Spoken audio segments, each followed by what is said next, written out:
Hello everyone, সকলেই কেমন আছেন? আশা করি সকলেই ভালো আছেন। সকলকে শুভ সকাল। আর এখন হচ্ছে গা প্রায় 8টা 7:30 বাজে। আর এখন হচ্ছে গা আমরা আছি হচ্ছে গা গ্রামে। তো এই দেখেন পুরো পরিবেশটা অনেক সুন্দর। কিছুক্ষণ আগে হচ্ছে কুয়াশা কেটে গেছে, এখন আর সকালে আরো প্রচুর পরিমাণ কুয়াশা ছিল।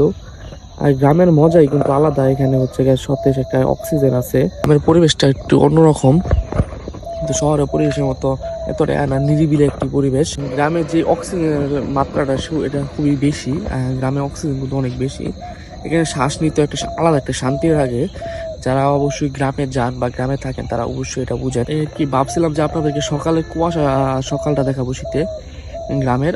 ওইটা আর কি দেখাতে পারি না, মেবি কালকে দেখাতে পারি। আজকে আর ওটা হয় না এত সকালে। তো ঘুমেতে উঠে আসছি, রাস্তাতে হাঁটা শুরু করলাম, মানে হাঁটার জন্য চলে আসছিলাম। তো গ্রাম সাইড হলে কি হবে, ধান কিন্তু অলরেডি গ্রামে এখন কিন্তু ধান কাটা শেষ। তো সকল ক্ষেত গুলা এখন হচ্ছে একদম খালি খালি। তো সামনে আমাদের পুকুর আছে একটা।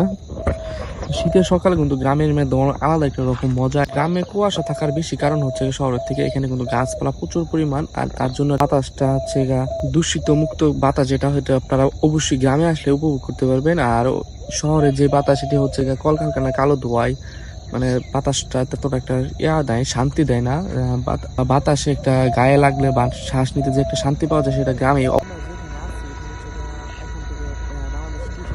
হচ্ছে 45 কিলোমিটার দূরে। বিশ্ববিদ্যালয় হচ্ছে 45 কিলোমিটার দূরে। এটা হচ্ছে ময়মনসিংহ, আপনারা অনেকেই জানেন। তো গ্রামে যে একটা বাতাস, এটা কিন্তু আপনারা মানে এখানে বাতাসটা শ্বাস নিতে অন্যরকম শান্তি লাগে, কারণ এখানে প্রচুর পরিমাণ গাছ। আর সকালের ভিউগুলো দেখলে অবশ্যই আপনারা অনেক বেশি এনজয় করতে পারতেন, কারণ পুরোটা কুয়াশা রাস্তা। এই রাস্তাটা মনে করেন যে প্রচুর পরিমাণ কুয়াশা থাকে। গ্রামে কিন্তু আপনারা প্রচুর পরিমাণ পুকুর দেখতে পারবেন। এখানে কিন্তু এই পুকুরটা অনেক বড় একটি পুকুর। এখানে প্রচুর পরিমাণ পুকুর দেখতে পাবেন। গ্রামের সাইডে আসলে পুকুর, তারপরে বিভিন্ন খাল, এগুলো বেশি দেখা যায়। গ্রামে কিন্তু মাছ চাষ করে এবং পুকুর থেকে ধরেই মাছ খায় তারা। গ্রামের আপনারা যদি রাস্তা দিয়ে হাঁটেন তারপর অন্যরকম কি শান্তি পাওয়া যায়। রাস্তার দুই পাশে দেখবেন যে বিভিন্ন গাছ দিয়ে লাগানো থাকে। পরিবেশটা অন্যরকম একটি শান্তি একটি পরিবেশ, যা আপনারা হচ্ছে যদি গ্রামে কিছুক্ষণ সময় কাটান তাহলে উপলব্ধি করতে পারবেন। ভিডিওটা বেশি লং করলাম না, চাইছিলাম সকালে একদম কুয়াশাটা দেখাতে গ্রামের। তো ওইটা দেখানো হয় নাই। তো কালকে দেখাবো আর কই ঘুরি, তা অবশ্যই আপনাদেরকে ভিডিওর মাধ্যমে জানিয়ে দেবো বা দেখাবো। তো ভিডিওগুলো দেখতে দেখতে আমরা গ্রামের ভিডিওগুলো দেখার জন্য আপনারা আমাদের পেজটি অবশ্যই ফলো দিয়ে আমাদের পাশে থাকবেন। আল্লাহ হাফেজ।